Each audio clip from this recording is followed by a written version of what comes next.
we'll see how much of that I keep in.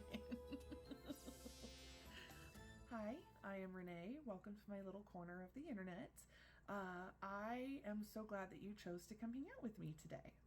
So while scrolling through the news a couple of weeks ago, I ran across this insider article with an ex-Amazon manager who talked about their really shady hiring and firing practices. They had a bunch of really shady practices, but there's one specifically that caught my eye, and it was a annual unregretted attrition rate that they want to maintain. It seems like at about 6%. Not only is this insane with how many people Amazon employs, because they employ about 1.5 million people as of 2022, but it's incredibly costly to maintain this practice of constantly hiring and firing employees. But before we get started here, I wanted to give you some background. Unregretted attrition is a label assigned to former employees that the company does not wish to rehire. So this is usually listed like on an employment file or with HR, and it's for people who were fired for like performance issues, attendance issues, things like that. Things that you are never going to want to rehire this employee. They are done with your company forever. So while some level of unregretted attrition is normal, because like that's just how business works, it is somewhat unusual in this day and age to have an annual rate that they try to maintain. So I kind of wanted to go into that a little bit. So let's kind of jump into this insider article. Insider interviewed a former programmer team lead who shared his experience with the regulations and rules within the Amazon system that led to him ultimately leaving the company. And I just wanted to mention that this person was granted anonymity because their severance package does not allow them to speak publicly. So in order to protect their identity, they were just granted anonymity. So prior to starting at Amazon, this man had been running a number of teams for other high-tech companies. So it was not unusual for him to go through the annual review process. He was prepared for it. He had asked his questions. He had all of his documentation together. He had his list of things that were going great, things that could be improved upon, and was like ready to get the review process going. So when the review process actually gets started, he's informed by one of his supervisors that an employee that he had marked as top performing was actually going to be put into the like least effective category and placed onto a formal coaching plan. He pushed back with his evidence saying, "I don't understand why this decision was come to, because I have proof that this person does a great job. I've gotten interviews by their coworkers. Like this is a fantastic employee." And he was informed in not so many words that the employee was arbitrarily selected, pretty much in order for them to meet this unregretted attrition rate. He mentioned during this interview with Insider that this is typical of Amazon to have these practices where they will just select somebody at random and choose for them to be at the bottom of the barrel, pretty much. So in this instance, he was able to argue his case. He was able to say that with X, Y, and Z paperwork, I can prove that this person is a good employee. I don't know why they were placed on this list. And he was able to effectively save this person's job.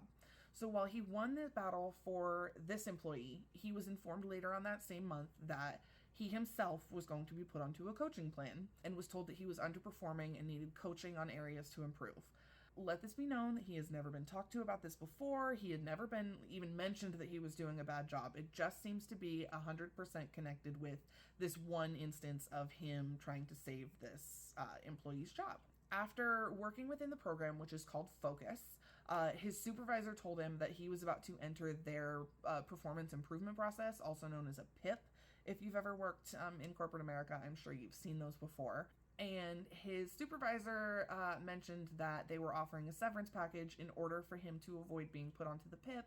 And they did highly suggest that it would be a good idea for him to take up the offer in order to accept the severance package. So he did. He noted that within the hour, his computer was shut off, and then by the next day, his computer had already been collected, which I understand is, pretty normal for your things to be turned off and collected, but like usually it's like end of day. Like it seems highly suspicious that they were already ready to do this, and it seems pretty common. So unfortunately, it just seems like this is kind of the way that it's set up. So while this manager went to bat for his employees, it ultimately cost him his job. And I can tell you personally that anyone who worked there, anyone who's heard about this, is not going to make that same mistake of protecting the employee against the interests of the company, which is really frustrating because like the employees are what makes your business function. Many people will talk about customer first, but that's not the way that it should be. Let me know if you want me to do a video about that too. This also promotes practices within Amazon like hire to fire, which is where they hire employees that they wouldn't or otherwise, they shouldn't or otherwise wouldn't, or, they're just kind of an ill fit for the position. And they'll hire them anyways, just so that way later on down the road, they have somebody to fire in order to keep this unregretted attrition rate high. There's also things like marking employees who are leaving on good terms as unregretted attrition in order to keep that rate high as well. I found a post by someone that they had posted on a website called Blind, and I'll share all of my sources down below so you'll be able to look up any of these and kind of read the rest of the post if you want to. But I'm just going to share that they have a part of this that I thought was really kind of telling of the way that Amazon is treating their employees. So they said, I resigned in December and my manager asked if there was anything we can do to make you not leave us. I was like, no, I pretty much have made up my mind. Everything was fine until my last day. And then all of a sudden it's almost noon on my last day and my manager calls me. She doesn't even switch on her video, which she has always done during her one-to-ones, and tells me, hey, we're marking you as unregretted attrition. This was totally out of the blue, and I had never had any performance-related discussions with her. Just before I resigned, I even asked her about the path to promotion, and she said that there were some gaps that we need to work on, which is pretty typical within, like a path to promotion discussion. But she did say that you were doing fine at your position, at your level. So this may not seem like a problem for somebody who's already voluntarily leaving to be marked as unregretted attrition, but it doesn't only affect you immediately, but if that job is ever contacted for a reference, they will be mentioning that you were fired for unregretted attrition, even though they don't really have any reason as to why. You were just marked that way in their system for them to keep their rates high. Not only that, but I don't know about you, if you've ever gone to a new position and then, it wasn't really a fit for you and you wanted to go back to where you came from. I've done it. I know a couple other people who have done it. It seems pretty common. This takes away any ability of that, not only of going back to that same position, but ever working with that company again in the future, which for companies like Amazon that hire, millions of people, that's kind of hindrance to your career, because even if you change to do something later, you'll never be able to work for that company again because they marked you as unregretted attrition in order to keep their rates high. So this article by Insider is actually what inspired me to initially do research into this topic. And it brings forth kind of a story that seems to be echoed throughout the internet, that big corporations have shitty hiring practices. I mean, unfortunately, we know this already, and Amazon's not the first to practice these, and they won't be the last. So I wanted to kind of compare and show you that this isn't a new problem, that this has been around for a long time. And I want to compare what Amazon is doing to something called stack ranking. So stack ranking, which is also known as forced distribution, is the practice of grading your employees on a bell curve. And I just want to toss out that Amazon has mentioned many times that they state they do not do stack ranking, so all of this is alleged, but it does seem very similar. So typical distribution for stack ranking is on the bell curve, it is 15, 70, 15. So if you have 10 employees at your company, every year you evaluate the performance for all of them. You have 2 who get excellent, 7 who get just, you're doing a good job, and then 1 who, regardless of their work performance, ends up getting a needs improvement recommendation. Regardless of how effective that person is, they will be selected to be in this least effective category, and if layoffs ever happen, they will be the first to go. I don't know about you, but I've been a member of small teams. When you have small teams, you've done extensive amounts of work in order to get your team to work well together. If you are constantly focusing on firing one of those employees every single year, you're going to cause a lot of animosity within the team instead of cohesiveness. You're going to make it so they're all fighting to keep their jobs instead of fighting in order to keep the business functioning at a high level and to compete with the competitors out in the marketplace. If you spend all the time arguing with yourself and fighting within your own company in order to just keep your job, you're not effectively, helping your customers. You're not effectively running your business. You're creating a toxic environment that really nobody wants to be in. Also, if you have a team of 10 exceptional people, why would you replace one every single year? It's expensive. It's stupid. Which reminds me, The cost of hiring and training a new employee is insane. So let's get into how much it actually costs to hire and train a new employee. So I'm going to use an example from a business analyst who wrote a post for the website Toggle, and they shared all of their references and stuff in that as well. But I wanted to just kind of go into the general cost of hiring an employee, including all of the business things. I'll just kind of pop it up here and show you. But so for 30 hours of effort from an HR manager, it's about $7,700. For a 1-month job ad on Monster, it's $250. For a basic background check, it's about $50. For some IT equipment, it's about $600. For training courses, it's about $400. And for employee support for 20 hours of effort, it's about $6,000. Plus, if you offer a new employee bonus, let's just say $2,000. That brings it to about $17,000 for just hiring and training that employee for the initial period of time. That's insane. That's so expensive. That's only just a little bit of what you've got to look into. There's even more if you've got licensing fees, and depending on if it's a C-level position, if you've got all sorts of different things. But they have also looked into some studies that look into the cost of hiring an employee. So as stated in a study done by the National Association of Colleges and Employers, hiring an employee in a company with 0 to 500 people averages a cost of about $7,600. Another study by the Society for Human Resource Management states that the average cost to hire an employee is about $4,100, and it takes about 42 days to fill a position.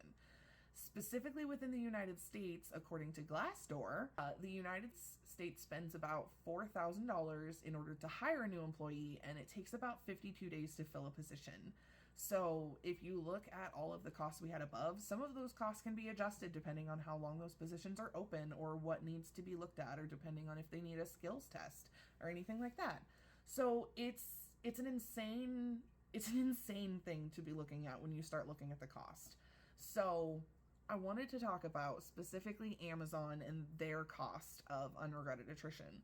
So according to Engadget, worldwide consumer field operations is experiencing high levels of attrition, both regretted and unregretted, across all levels, totaling an estimated $8 billion annually for Amazon and its shareholders.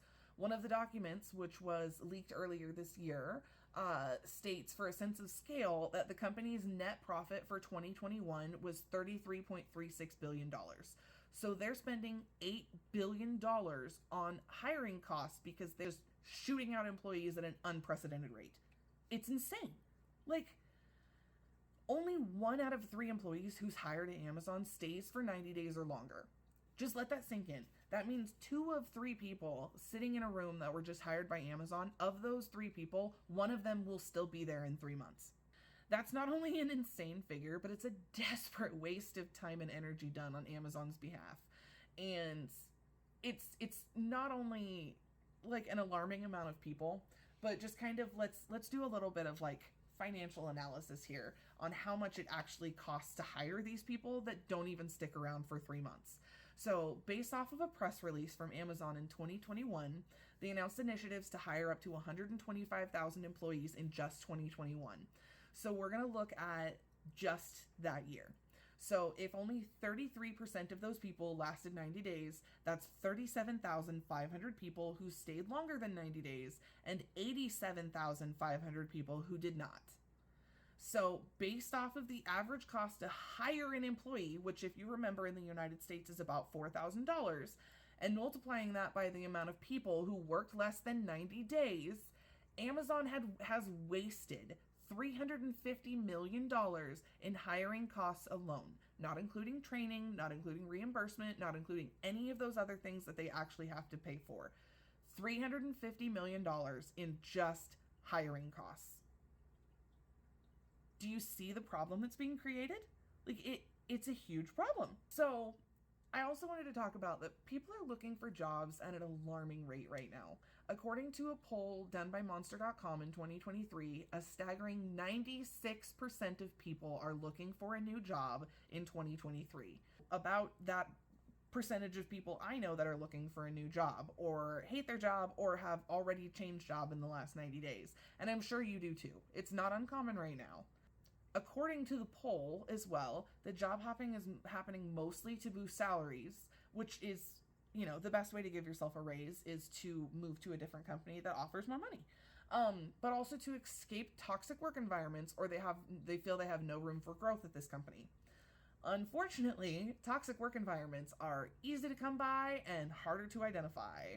So, just in case you are part of that 96% of people who is looking for a new job this year, I wanted to give you some tips on how to either identify that environment or prepare for an environment if you have to go into a toxic one.